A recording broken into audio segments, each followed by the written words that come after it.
Some recent news for this one, McEwen Mining, that's MUX in the NYSE and TSX. A lot of news lately here from Gold Bar Mine and Q3. Caught up with the executive chairman, Rob McEwen, and we ran through the highlights of the latest news. Today we had a conference call on results we put out earlier in the day about our third quarter. And really, the first 3 quarters of this year at our Black Fox and Gold Bar mine have been not what we wanted. At our San Jose mine and El Gallo mine, they performed as planned. But Black Fox had some very unique one-off events that challenged us in the first 3 quarters. And Gold Bar, which is our newest mine, we started it up in May, and it was just a slow, unsteady start, but it's now on track and performing as it was designed to perform. And through that piece, countering all that is, we've been spending a lot on exploration last year and this year, and we've been putting out a stream of what I'd call good exploration news.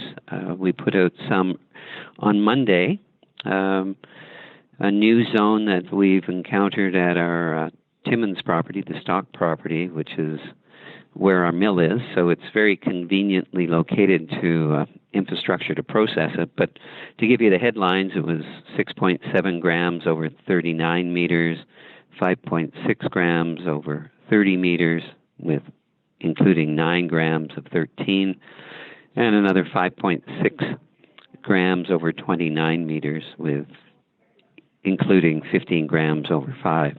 And this is in an area that had never been explored, and it appears to be a very different rock type than any of the other ones we've encountered in Timmins. And it's shallow at the moment.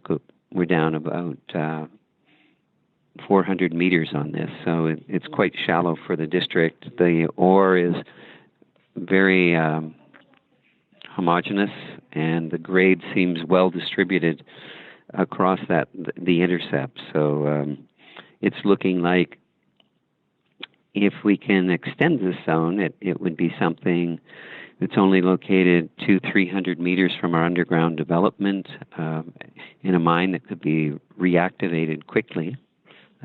So we're quite optimistic. There's something very interesting there. Tomorrow we'll have some more news out on exploration elsewhere in Timmins, which we're also excited about.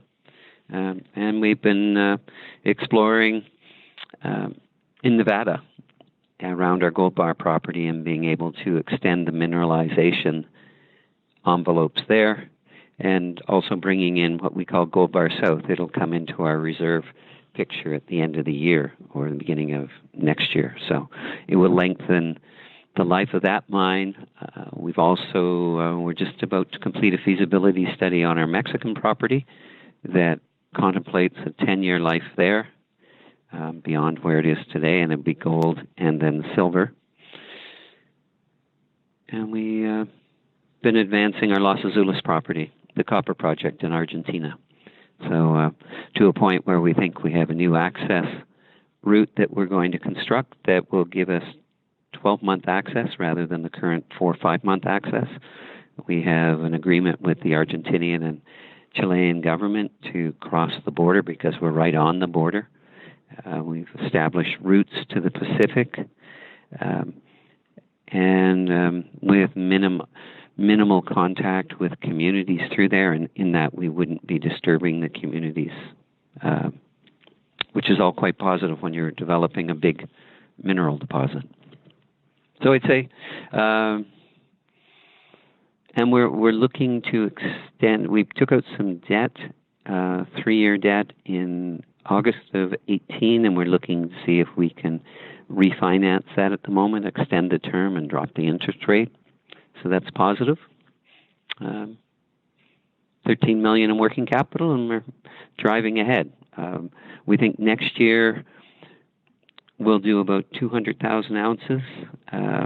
Gold Bar will be on stream. We're going to cut back production at Black Fox in order to facilitate an aggressive exploration program underground there. We think there's great potential on the west side of the mine, where we've encountered multiple intercepts of double digit grams per ton and a few triple digit grams per ton, like better than 300 grams per ton over intercepts of 3 meters in that. So Black Fox is a nuggety type ore body, so you have to be much more selective in your location of it, identifying where it is, but then more importantly, how you take it out of the ground. And in the past, they've been using more bulk mining methods that I think have frustrated the economics of the mine.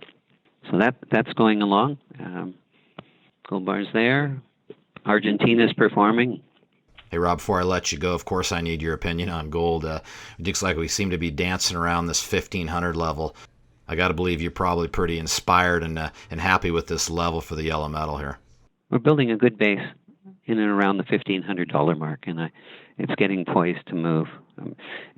Every day goes by, and there seems to be another negative interest rate bond issued by a government. You're looking at money supply, people starting to expand again. Certain sectors of the economy are pretty red hot, reaching levels where in the past, they've tended to stall or correct. And people moving back into hard assets, seeing more generalists. You don't see a large number, but in terms of relative interest, the generalists are starting to look at gold again, looking at hard assets and saying, maybe we should add some of this. This is a pretty depressed sector. It looks cheap, and at certain times in the market cycle, such as where we are today, it's a good time to have some gold in your portfolio.